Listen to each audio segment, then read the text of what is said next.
Naipit man ng ilan sa giyera at gulo sa Middle East, tuloy pa rin ang pagdiriwang ng Eid al-Fitr ng mga Muslim sa ilang bahagi ng mundo.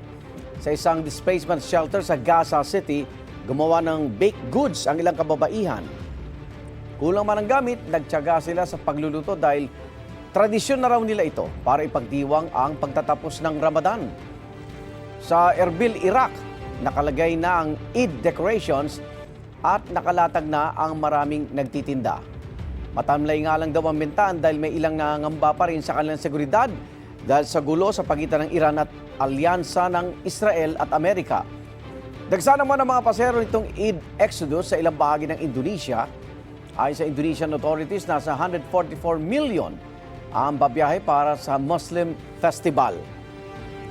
Siksikan din ang sitwasyon sa ilang terminal sa Lahore, Pakistan. Ang ilang pasero sa tuktok na nga o kaya sumabit na lang sa tren para makauwi sa kanilang pamilya ngayong Eid al-Fitr.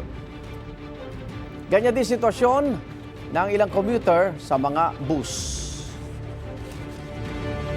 Igan, mauna ka sa mga balita, mag-subscribe na sa GMA Integrated News sa YouTube para sa iba't ibang ulat sa ating bansa.